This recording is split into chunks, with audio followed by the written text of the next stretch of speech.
Di barang ini.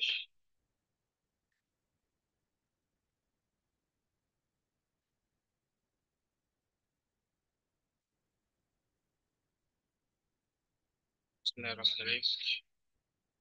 Assalamualaikum warahmatullahi wabarakatuh. Alhamdulillah rabbil alamin. Wa bihi nasta'in wa ala amri dunya waddin. Assalamun ala asyrafil anbiya wal mursalin wa ala alihi wa sahbihi ajma'in. Amma ba'd. First and foremost, let us begin by expressing our gratitude to the presence of the Almighty God who has bestowed out His blessings and guidance, allowing us to gather in this beautiful day. Salawat and salam always due to our Prophet Muhammad, peace be upon him, who guided us from time of darkness to the bright and illuminated era we find ourselves in today. The Honorable Dean of the Faculty of Sharia and Law, Professor Dr. Muhammad Maksum, SHMA, MPC, along with his esteemed colleagues. Also, our respected speakers at today's international seminar. All the esteemed guests consisting of lecturers and students who have joined us either in theater and Zoom meeting in this morning. Welcome to all attendees to this international seminar with the theme Economic Integration of Settled Refugees. Distinguished guests, we are truly honored and delighted to have you join us here this morning. My name is Randan Halim, along with my partner. Anaya Maritza. Together, we will be your master of ceremony for today's event. Let us work together to ensure this seminar runs smoothly and provides valuable insights.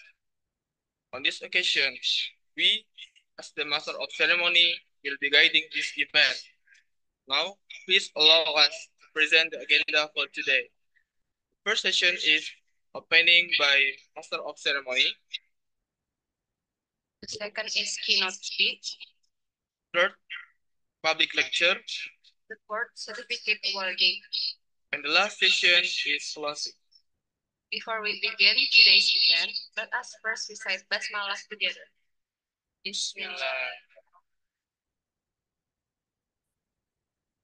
Moving on to our first agenda, we have the keynote speech by Professor Dr. Ahmad Maksum, XH, MAMDC, the Dean of the Faculty of Sharia and Law.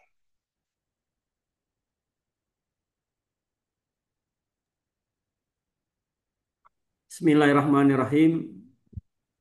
Assalamualaikum warahmatullahi wabarakatuh.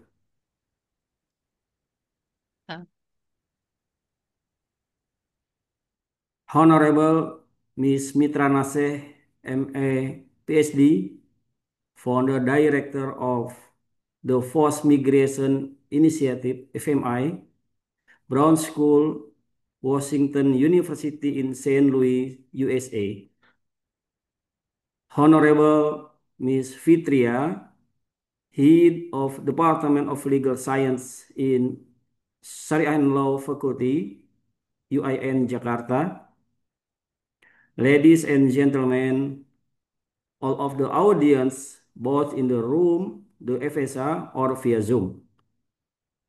First of all, on behalf of the Dean, I would like to extend my sincere gratitude to everyone who involved in organizing this significant international seminar, particularly to Mitra Naseh for sharing her experience and insights, and special thanks to Ms. Fitria for preparing this event. The Faculty of Sharia and Law is one of the institutions who is committed to address the issue of refugees. Several research in these issues has been organized by the lecture of the faculty. This commitment is grounded in several considerations.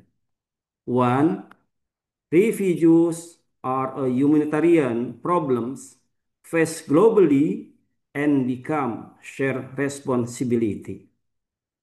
Two, resolving the refugee problem must be done comprehensive from various fields and with multiple approach. Three, data show us that many refugees come from Muslim countries, such as Syria and Palestine. In the last, I would like to invite our stakeholders to collaborate in finding solutions to the refugees' problems. Let's work together towards a common goal, and I hope you enjoy the seminar. Thank you very much. Wassalamualaikum warahmatullahi wabarakatuh.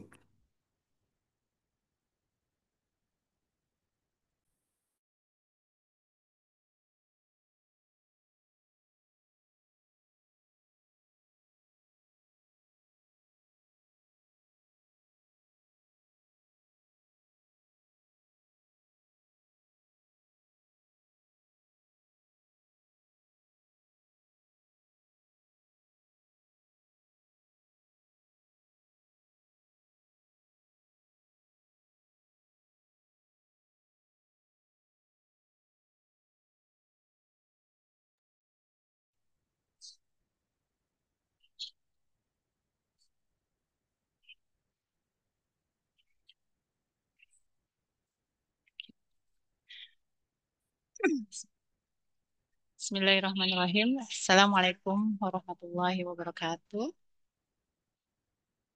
Now listen, your son, Bupia.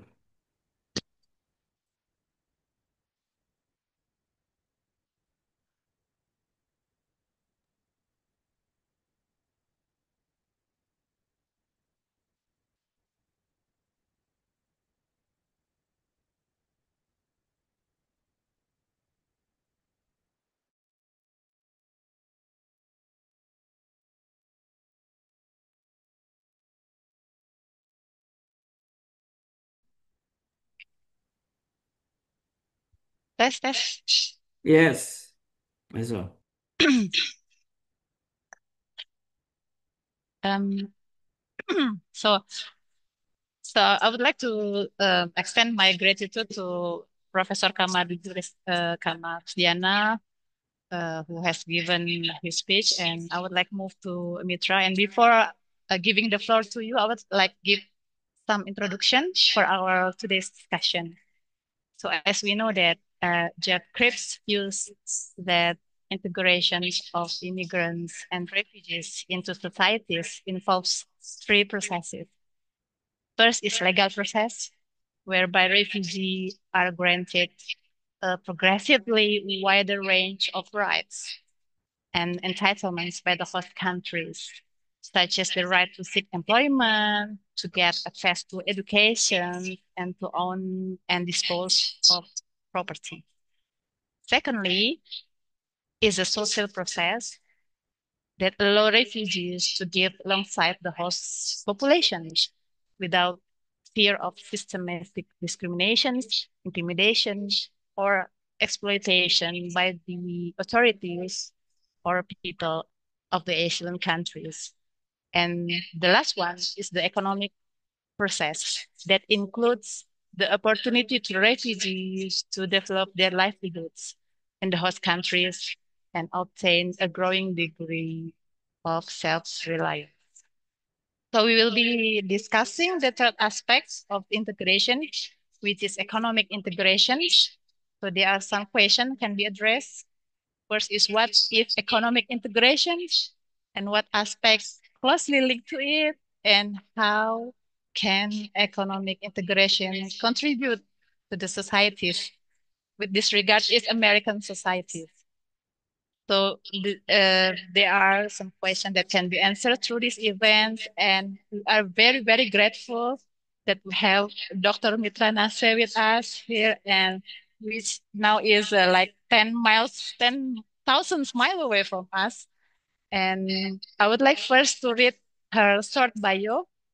So Dr. Mitra Nase is a forced migration scholar, currently serving as an assistant professor and the founding director of the Forced Migration Initiative, FMI, at the Brown School, Washington University in St. Louis. Her research focuses on the multidimensional social and economic integrations of forcibly displaced populations, shaped by her interdisciplinary academic training, life experience as an immigrant, and extensive fieldwork with non-government organizations and the UN agencies, particularly in the Middle East and South Asia.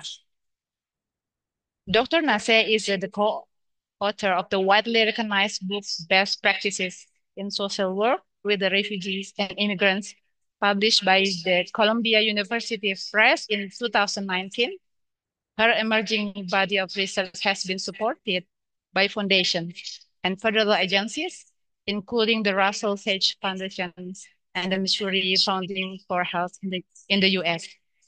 Her recent work explores structures barriers that refugees face in accessing initial services as newly arrived Missourians and impulse for designing community-led solutions to address these barriers. Internationally, she is leading a study in Turkey that evaluates the implementation's outcomes and preliminary impacts of the combined low intensively psychological interventions and cash assistance program on stress and anxiety among Afghan asylum seekers in Kayseri. So I've seen your CV and there's so many publications that I can highlight it today, but so that's why I'm very grateful for your attendance. So without further ado, I would give the floor to you, Mitra, please. Thank you so much for having me today. We have been talking about having this talk for a while. I really appreciate you making time for me and accommodating this talk. Yes, if I would be allowed to share my slides, I can start the talk. Okay, let me see. Not this one, this one. Okay. Okay. So, thank you for the introduction. I'm Mitra Nessa. I'm an assistant professor at the Brown School at Washington University in St. Louis. And today I'm going to talk about the measurement tool that we designed called Refugee Multidimensional Economic Integration Measurement Tool.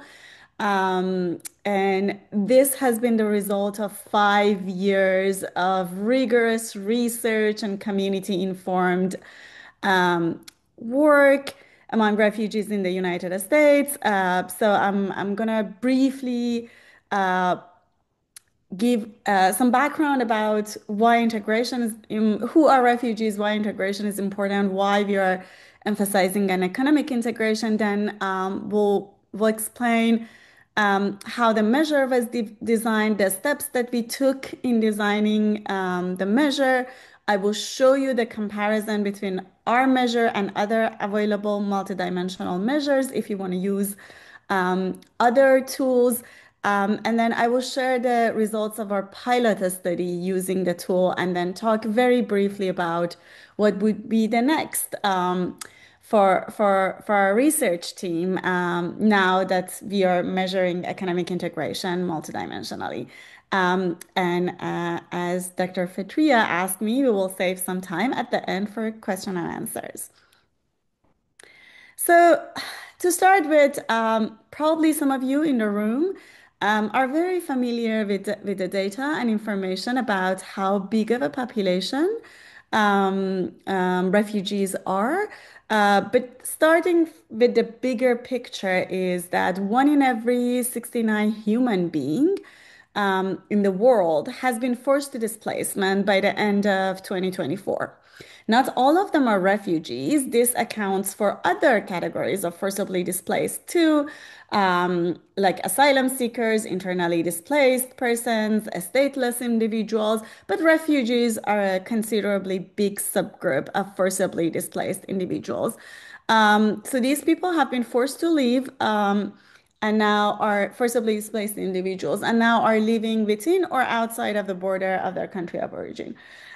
When we are talking about refugees, we are talking about a specific subcategory of forcibly displaced individuals who passed an international border, and their claim for needing protection based on a well-founded fear of persecution, which only can be under five categories, and probably most of you know about it, have been recognized by authorities. It can be governments of the host countries or, in some cases, United Nations.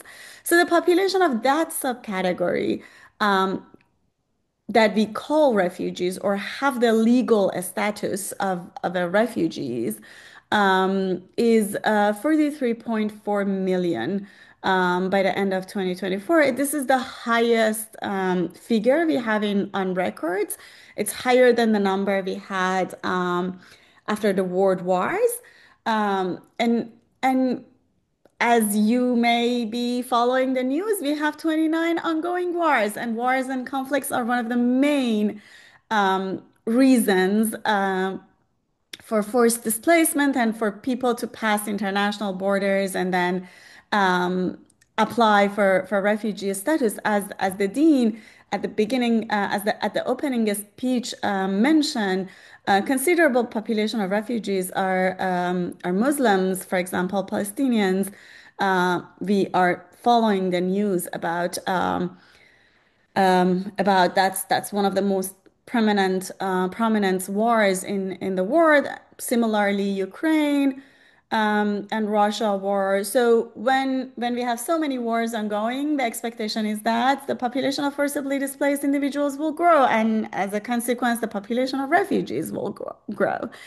My study and my presentation today is focused on the United States. US is the leading resettlement country in the world, but let me be clear by what I mean about leading. Technically, US resettles less than 1% of refugees in the world, but it's still the leading country because it provides a path to citizenship. So among the resettlement countries are the countries that provide a path to citizenship and durable solution for refugees. US is among the leading ones. Most countries are temporary host countries and they only provide temporary protection for refugees. So US is not the lead host country for refugees. Turkey or mainly the countries in the Middle East and South Asia are the major host countries for refugees, or Uganda in Africa is. So US is not among even like top five countries in terms of the population of refugees living in it, but it's a leading resettlement country, meaning that refugees can arrive in the US to be resettled with a path to citizenship. It's also worth acknowledging that currently the resettlement program in the US is on pause. Um, well, as of yesterday, it resumed, but it is not it is not the first time that the program has stopped or paused. The program also was paused after the 9/11 attack in the US during the previous presidency of President Trump in the US following the travel ban for a short period of time, and most recently in January 2025. But even within these like temporary pauses and um, ups and downs in resettling refugees, on average, US has been resettling 65,000 refugees annually. I went you to know these numbers so it would be clear when we are saying US is the leading resettlement country, the numbers are around 65,000 individuals and refugees per year. The resettlement program in the US started in 1980. So that's the time that US started resettling refugees. And under that program, refugees receive initial support and protection as well as a path to citizenship in the country. The assistance provided for refugees in the United States is time limited, usually for 90 days. In some cases, government assistance programs are longer, but the core programs only provide support for 90 days. And the huge emphasis is put on self-sufficiency for refugees who arrive through these programs. And it's important because that's why we started looking into economic integration versus self-sufficiency, which is the goal and emphasis of resettlement program in the US. So taking a step back regarding the integration, we know that integration is important for both refugees in host countries, even if they are under temporary protection, as well as refugees who have been resettled and have a path to citizenship in the country that they are currently living in. Integration provides safety, provides mental health support, mental health well-being, provides um, like fosters well-being in different aspects of life. Usually we categorize integration in different aspects like psychological, linguistic, political, social, navigational, economic, and all of these categories are important by themselves.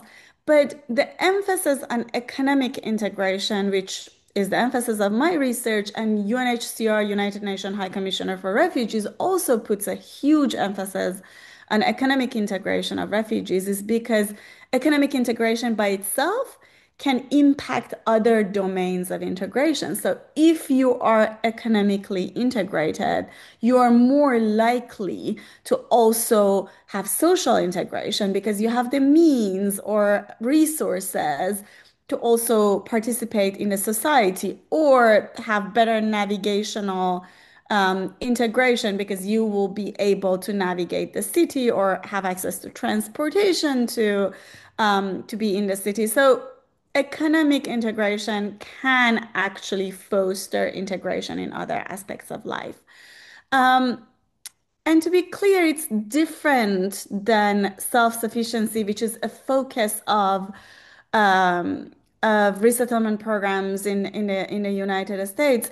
Economic integration is multidimensional. It's long term. It's not just about having a job or being able to make the ends meet. It's more than that. It's about having a healthy living, having a sufficient housing, having enough assets. It is a status that will give you long-term independence, not the short-term outcomes.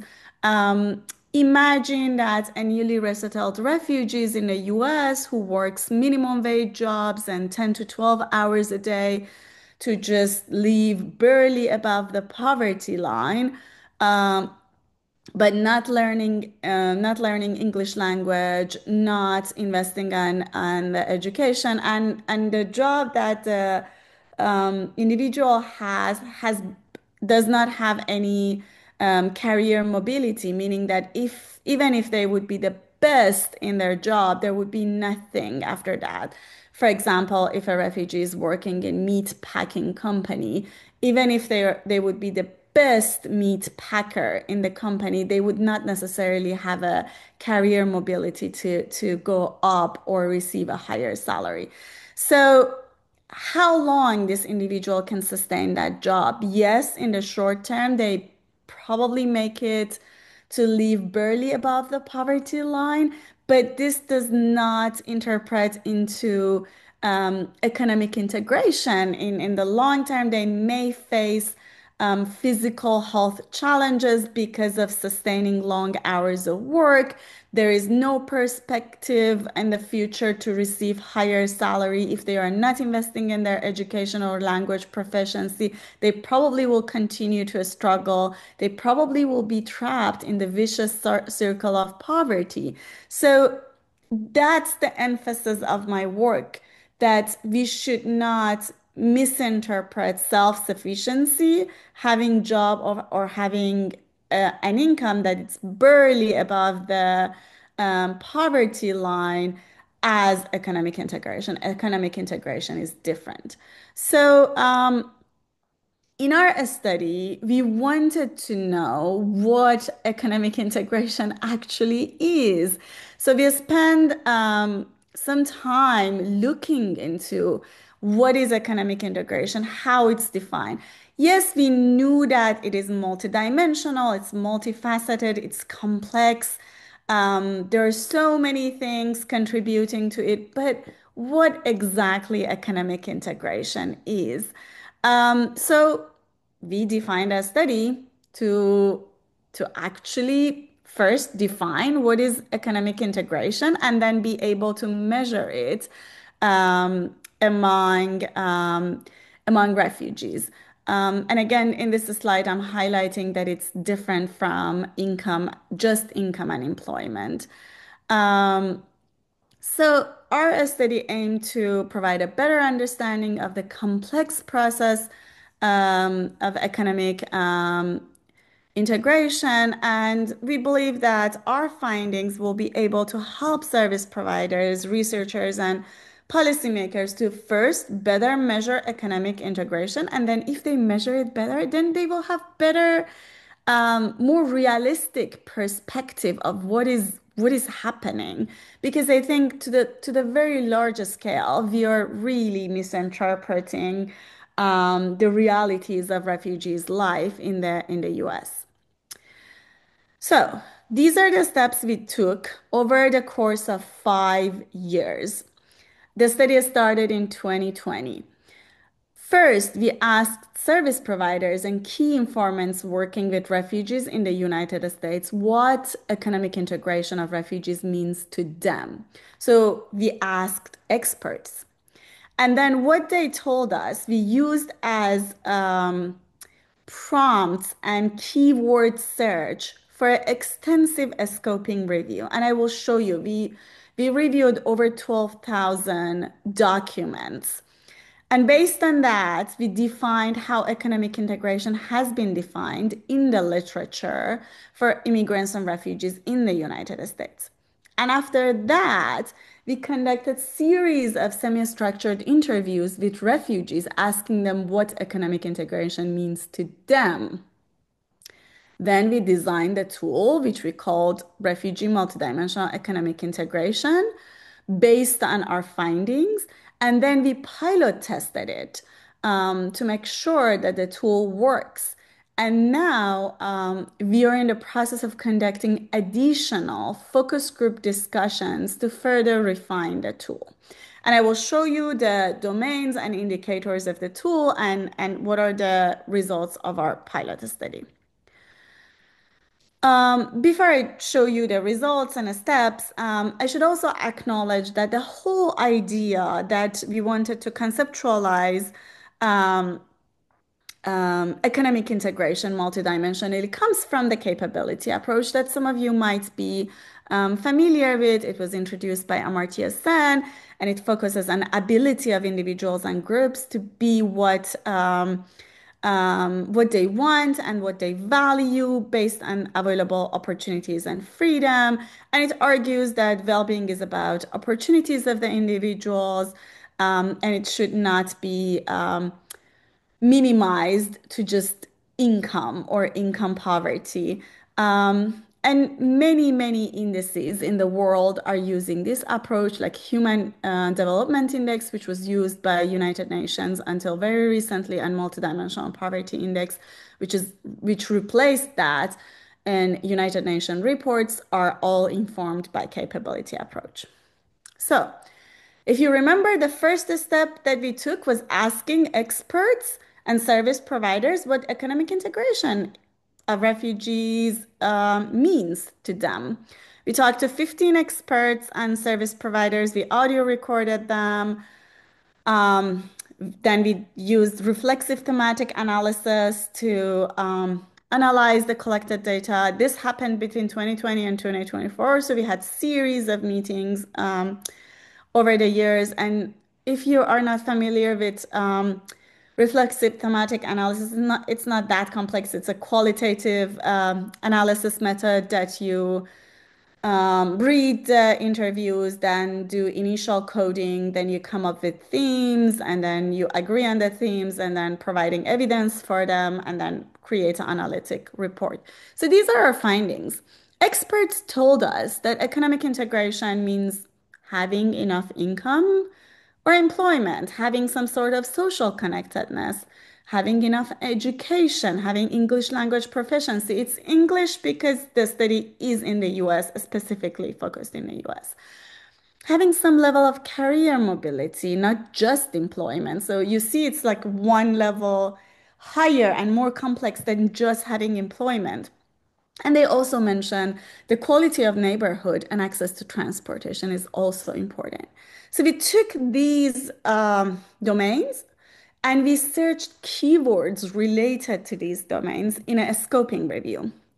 The scoping review has been published. I put the article here. You probably will have access to the slides later and can check the publication later. But just to briefly show you how the scoping review worked, we systematically searched 5 different databases, online databases. We found over 12,000 records of possible relevance. We removed duplicates using a software, Covidence, and then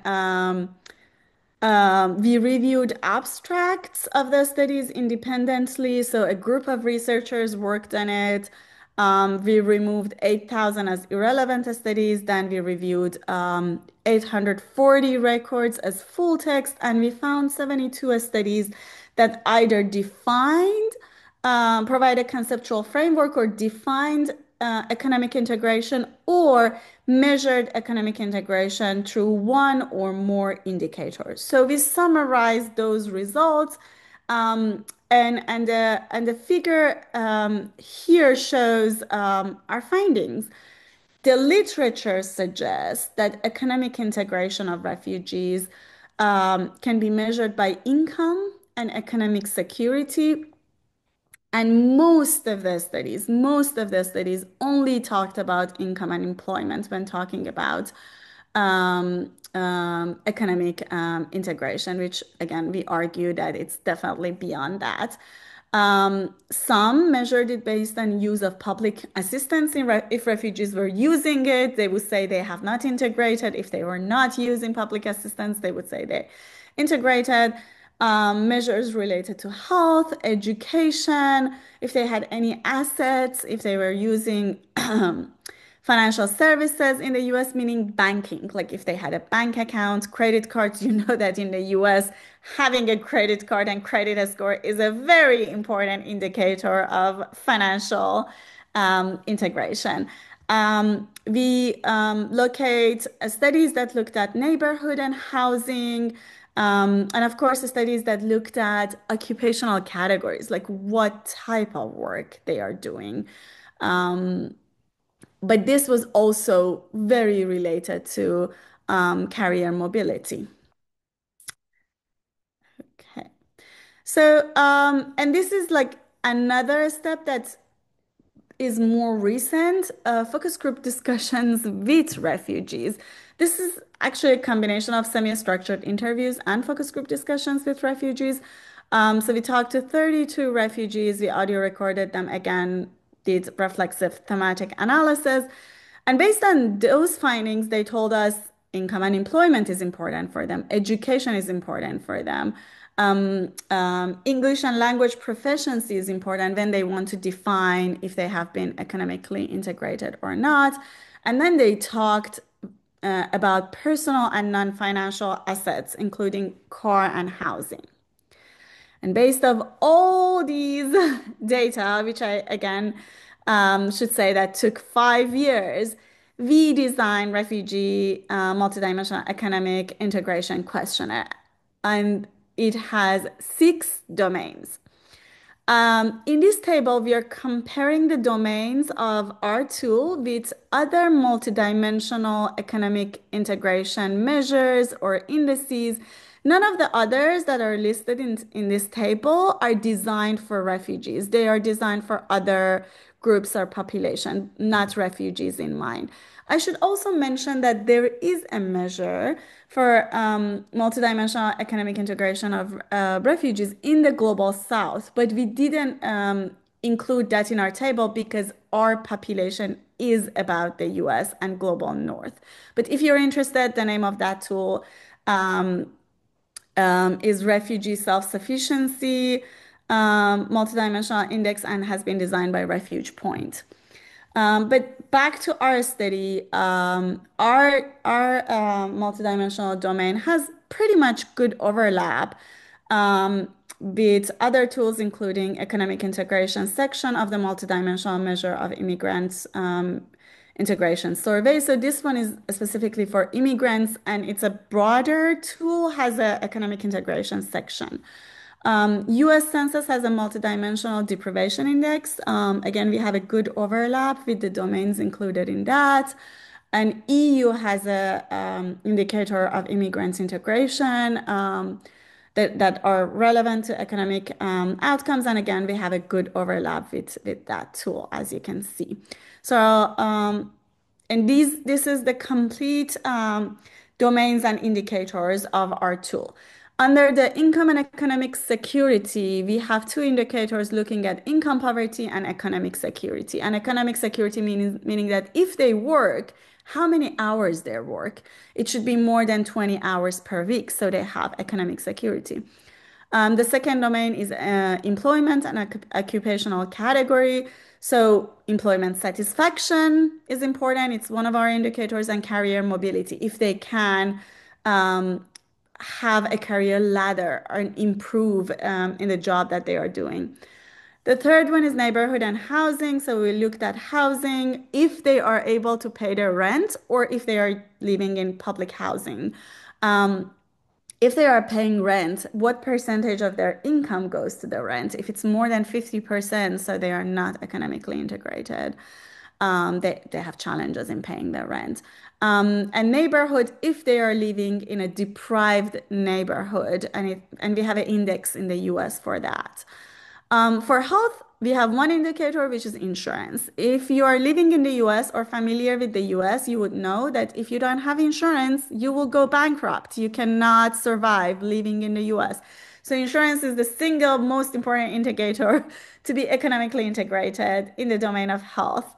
English and English language proficiency. So we looked at level of education, have at least minimum of high school diploma for integration, and English language proficiency, which studies shows that it's the most important predictor of self-sufficiency in the US.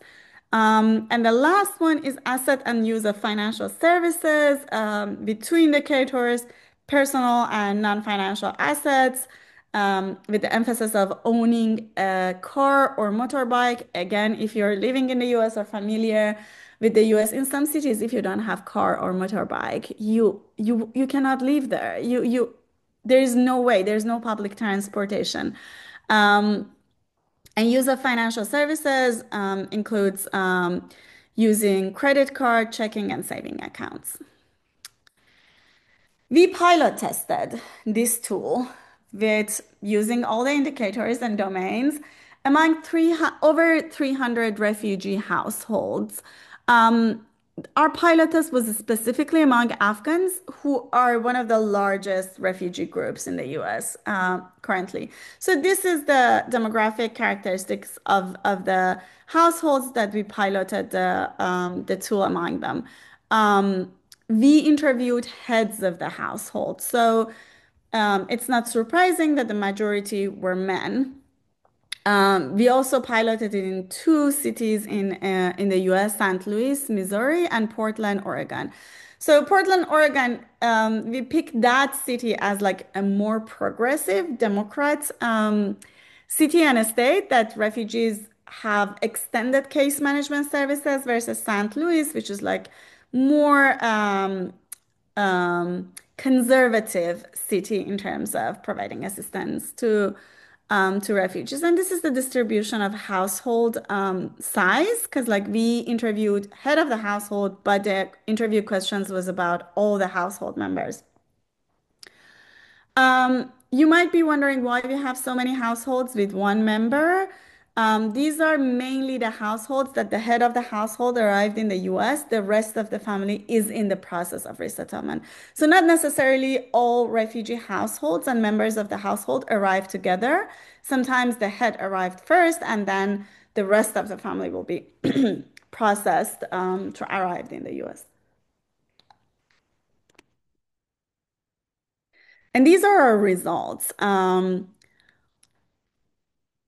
So as you can see, the income poverty rate was considerably high, 60 over 66% were experiencing income poverty. But among those that who were working, economic security was not that high. So I have like more detailed information about specifically the domain of income and economic security. You also can see that in the domain of English language proficiency, many of them could not speak English well or very well, which I again should highlight that in the literature, it's the most important predictor of self-sufficiency. But we also had domains that you don't see much deprivation in like housing cost or neighborhood. So they are doing pretty fine in the neighborhood and housing domain. Many were happy with their employment, so job satisfaction was. So these are just showing the deprivation or not integrated. So very few had issues with the satisfaction. And similarly, the deprivation scores in the assets and use of financial services was comparatively lower than other domains. So highest deprivations were experienced in the income and economic security, and in the employment and occupational category, mainly in the career mobility aspect, but you see that in terms of health, they were doing better, and housing and assets and use of financial services. So again, income poverty was high. Unemployment was also high, but if they were working generally more than 20 hours. So economic security in terms of working less than 20 hours was not that high.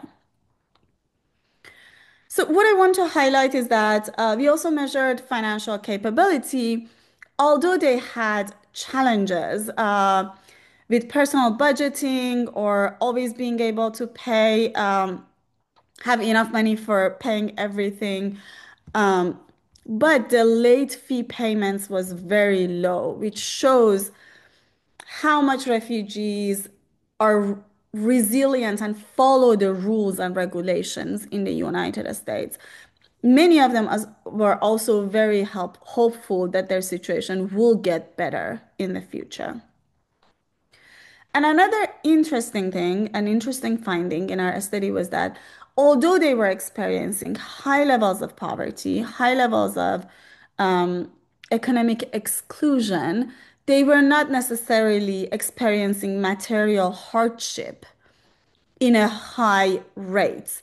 So only 80% ever missed rent or mortgage. Only around 80% couldn't pay their utility bill. Only 6% have ever utility being turned off because of late payment. Um, Only 3% experience phone being disconnected for payments being delayed. And only less than 3% said they were not able to meet their health needs. So despite high income poverty, we didn't have high material hardship. Part of the reason is high insurance rate among refugees. So most of them had health insurance. Most of them had good and reliable housing. And most of them had some sort of assets which can kind of moderate the impact of material hardship. So this is the conclusion of the results of that study. Um, it brings attention to the fact that securing minimum wage jobs does not necessarily mean equals to economic integration. Income poverty may not lead to material hardship just because they are having challenges with income or how much they earn does not mean that they are experiencing material hardship. Social network can be the key in helping them get access to services as well as public and initial assistance. For example, refugees are enrolled in health insurance upon arrival in the US. So that's a very important critical initial assistance that can moderate the impact of poverty in health. So they said that less than 3% have issues accessing health services that they. So if you're interested in joining the list of my research center, you can scan this QR code. We send monthly emails about cutting edge research in forced migration.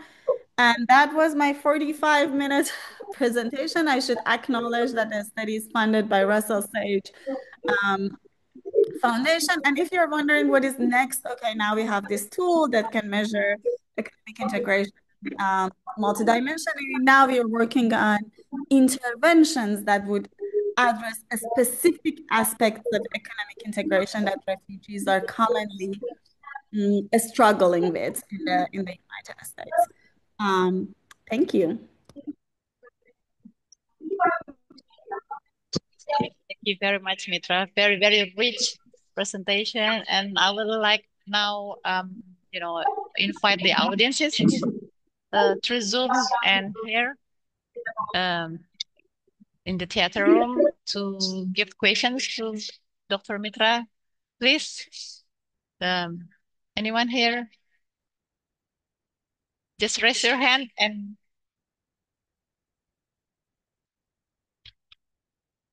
maybe through Zoom first. You can type or you can ask directly to Dr. Mitra.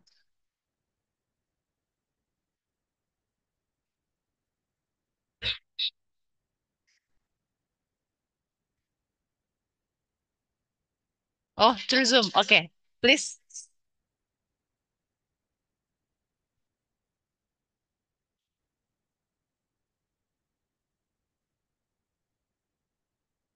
We have like around 100 students here in the theater. They are very enthusiastic to listen to you. Please.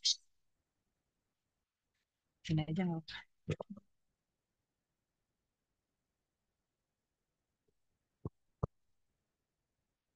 Hello, take check. Okay, thank you so much, Dr. Nasir. Maybe good morning from Jakarta, and maybe good night, yeah, in St. Louis, Missouri.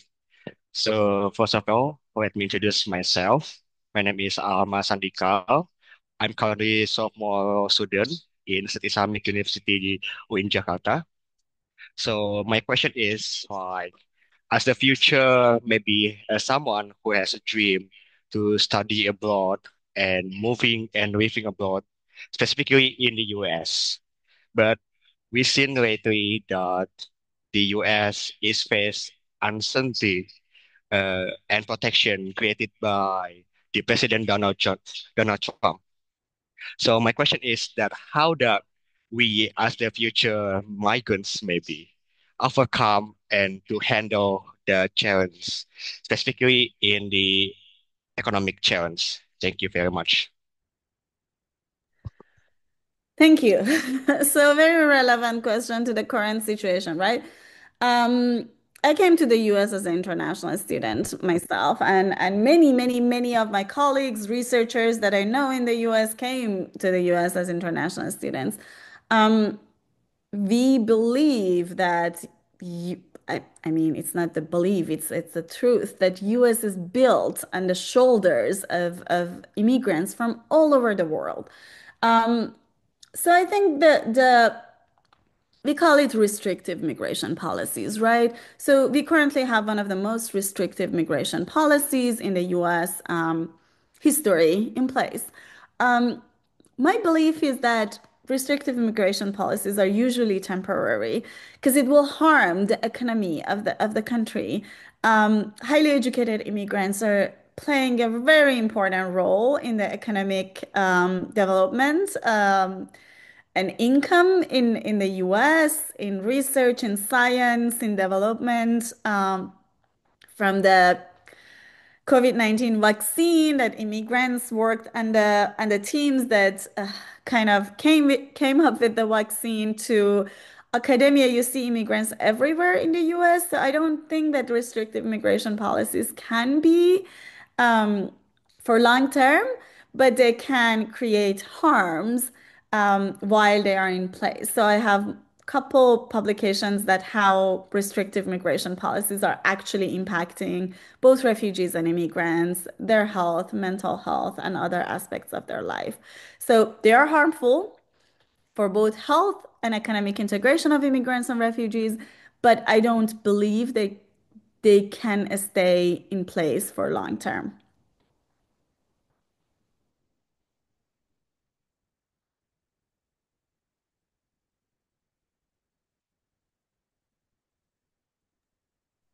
Okay, there's for the next question, Adeline, please. Thank you for the opportunity. I'm Adeline. I'm from Universitas Hasanuddin in Indonesia. I hope I'm audible because it's clearly a bit noisy here. I'm very sorry, Miss Mitra. Okay, so my question is, um, we all know that Indonesia hasn't ratified any of the refugee convention. So, but I need to remind everyone that look, economic integration for refugees in Indonesia is very much needed to fulfill their rights, their basic needs. So my question is, uh, where do you think Indonesia can start to build the local integration for refugees, regardless of their participation in the refugee convention? Thank you very much.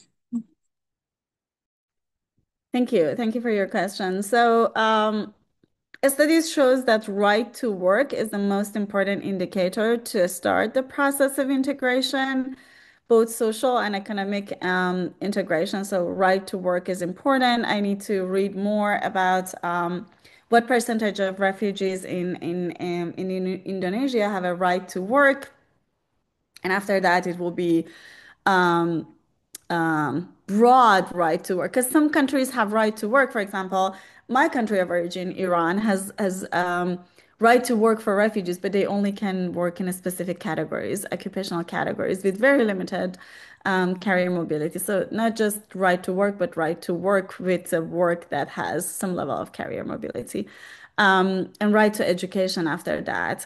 Um, these are the two most important indicators that showed plays a huge role in both social and economic integration of refugees.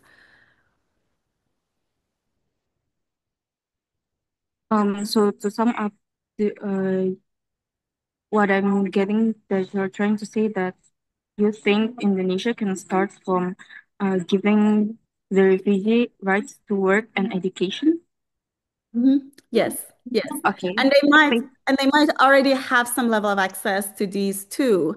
It's a matter of making sure that it's like comprehensive access. They can work in any field with occupations with career mobility. They are not discriminated in the job market. They have access to education that it's affordable. It's not just like having access, but having access that can be achieved. Okay, thank you very much, Miss. Anyone here from the theater room, please?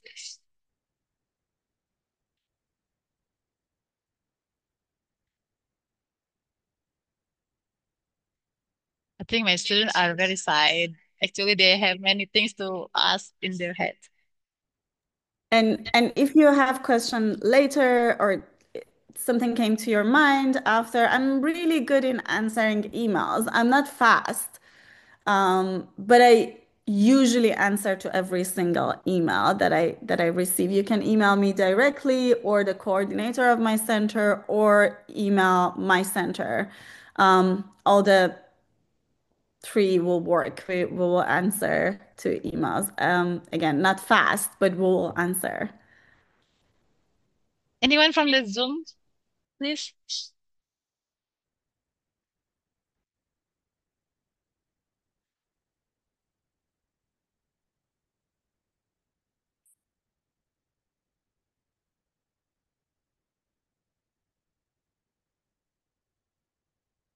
Oh yeah, please, Koshi, please.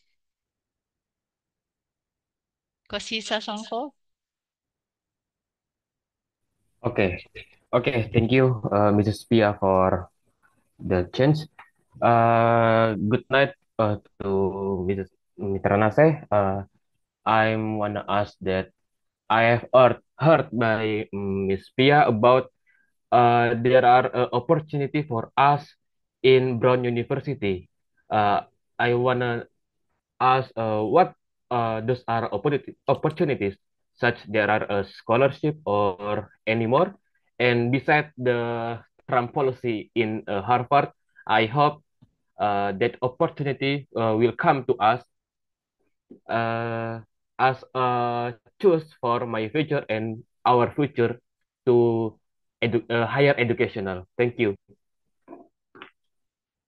Thank you. Yes, again, the current situation in the US is unfolding. Yes, today the president said that they will put a hold on F1 visas, which are student visas, until further notice. But again, these are like temporary pauses. The programs are not canceled.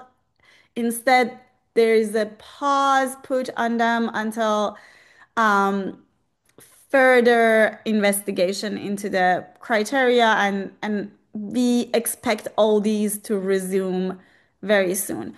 And yes, Washington University has multiple scholarships available for international students. One of the most prominent ones that we have is called McDonald, um, a scholar program. If you check the Washington University in St. Louis webpage and search for McDonald Academy a scholarship, you can see the list of the students who received it. And how you can apply for it. Brown School, which is the school that I am from, only have graduate degrees. So you can only apply when you're a graduate student, and we only have two programs in Brown School, public policy and social work. We don't have any other major in the school. So if you are studying graduate degree and if you are in these only these two programs, Brown School is the school that I am at. Brown School is actually planning to be tuition free within the next 10 years. So the school is working very hard that every student that gets admission also gets full scholarship, meaning that they wouldn't need to pay even a cent to a university. Our current cohort is not tuition free, but they are planning to be tuition free in the future. So maybe by the time that you apply, that would be an option and the school would be tuition free. I should add that currently Brown School is ranked 2 in the US. So our program is extremely competitive, but that doesn't mean that brilliant students from all over the world cannot get in. 20% of our students are international in social work program. Okay, thank you, Ms. Naseh. I will maybe decide it for my future. Thank you for the information and thank you to Bu Fitria.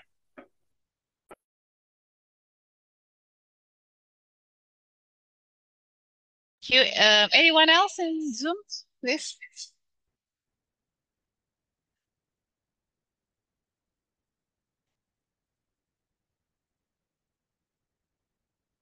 Dr. Mitra, maybe, we're waiting for anyone to, give question to you. I just want to develop your presentation if you still have time. Oh, sorry, so I will go back to the, how does the international community, particularly the United States, view Muslim refugees?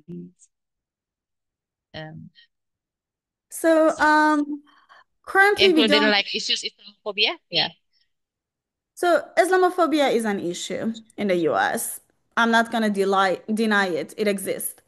Um, Similar to racism and other issues that we have in the country. Currently, we don't have a separate category for Muslim refugees. So it doesn't matter if a refugee is from a Muslim country like Iran, Syria, or Palestine, or Ukraine, a country that is not majority Muslim country.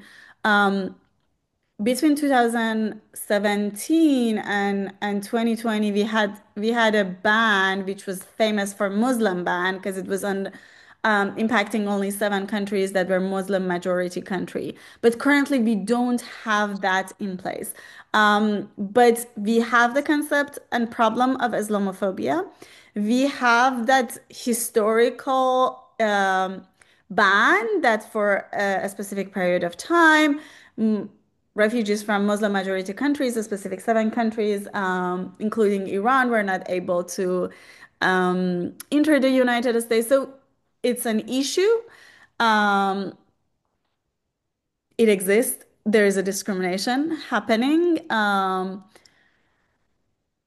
And there are also many, many, many resources and networks that work towards supporting Muslim immigrants and Muslim refugees. For example, I work with Afghans in St. Louis. We have a mosque here, both for Sunni and Shia Afghans. We have an Islamic center that helps with resettling Muslim refugees in St. Louis. So we have the issue and we have lots of resources and networks that are actively working in supporting Muslim refugees in the country.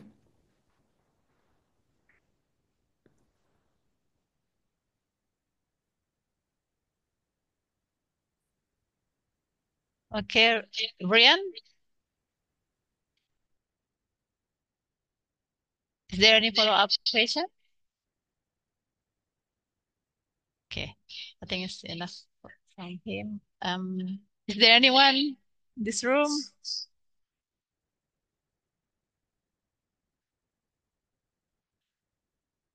Mitra, I would like to ask you about the contribution of the refugees in the U.S. society. Can you like elaborate more about this? Yes, and there are extensive reports that I can share later showing the net benefit, economic benefit that refugees bring to the United States. So of all the assistance that they use upon arrival, um, cost less than the taxes that they pay in the years to come. So they are usually have a direct net benefit to the economic of the US overall. Overall. So there are some groups of refugees from specific countries that might have harder time finding a job just because they had limited access to literacy and education. So if you go group by group, not necessarily every group of refugees from every single country has a net positive economic contribution, but overall, all refugees together in the U.S. Contribute more to the economy than the cost they have for the economy in the U.S. One more question through Zoom from Yasmin Ersa. With so many refugees who are restricted in their movement in various aspects, how can the government handle this? Since the US, there are already many homeless people, and with the recent policy, it could increase the number of homeless people there. There will also be an economic decline in various aspects. And does the US government already have the handle on this? So, in terms of homelessness, my study actually shows that homelessness is very low among refugees. So, upon arrival, refugees in the US receive 3 months of assistance, which is usually allocated to rent. And upon arrival, every resettlement organization is responsible to find housing for the refugee household that arrives in the US. Many of refugees keep that housing for longer term after the rent assistance is done because resettlement organizations are very cautious about finding affordable housing. So our study shows that homelessness or houselessness among refugees in the US is not that high. Um, but it's an issue. Yes, houselessness is an issue in the United States. Many refugees, after resettlement, after their 90 days of rent assistance is gone, move within the US, move to more affordable locations. For example, a state like Missouri has affordable housing. We are a very affordable state when it comes to housing, but like the state next to us, Illinois, it has huge houselessness problem just because of the housing prices. So many refugees just move from that state to Missouri because like after 90 days, you can do whatever you want. They move to more affordable places. California is very famous for high rates of rent. So in my data collection that I had a couple of days ago, I met a refugee family who moved from California to St. Louis, Missouri, because here in probably a couple of years they would be even able to buy a house. Refugees are extremely resilient and resourceful. So movement is one of the strategies, not that government uses that as strategy, but refugees themselves use that as strategy to make sure that they are not going houseless. Well, government also sometimes take it into consideration that because like they decide where refugees going to be resettled among the states of the US. Of course, that state needs to um, agree on the number of refugees that they resettle annually. But there is also some level of consideration given into how affordable housing in a specific states where refugees are resettled. Thank you so much. Um, tak bisa ini. Okay. So I think now we are already 1 hours and more. Now in the US it's very, very late. So we are very thankful for Mitra for joining us and also many fruitful, insights from Mitra. And one thing that I'm sure that refugee is not a burden. This is what you've said here. And also you've also elaborated on how the economic integration can give like more impact to any other kind of integrations.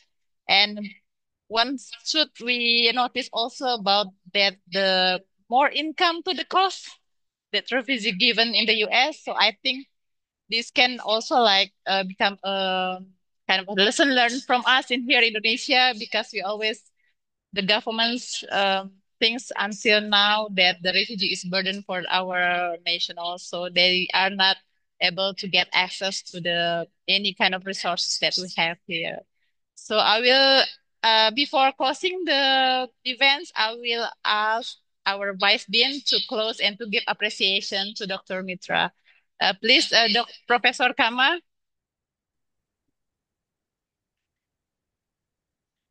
Okay, we would like to thank Ms. Mitra Naseh, PhD. I hope this academic study collaboration will continue on another occasion. Always success for all, and we will continue to discuss the study on refugees so that the world sees that this is a humanitarian problem. Thank you very much, Ms. Mitra Naseh, and all participants. Assalamualaikum warahmatullahi wabarakatuh. Waalaikumsalam warahmatullahi wabarakatuh. And the certificate of appreciation will be shown in our Zoom screen. Yes. Please, Dafa.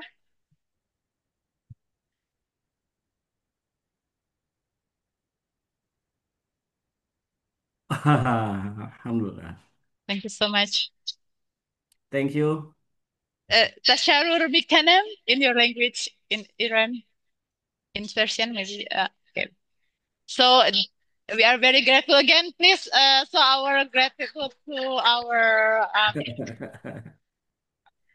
Thank you so much for having me. Thank you. Thank you. Thank you so much again. Thank you. Thank you. I hope Miss Mitra Naseh will come to Jakarta, to UIN Jakarta, Fakultas Syariah and Law.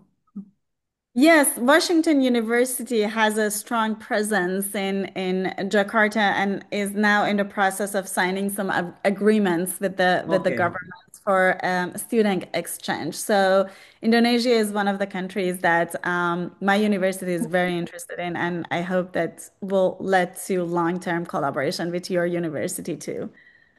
Thank you so much. Thank you. Thank you. Thank you so much again. So I will say that thank you so much again.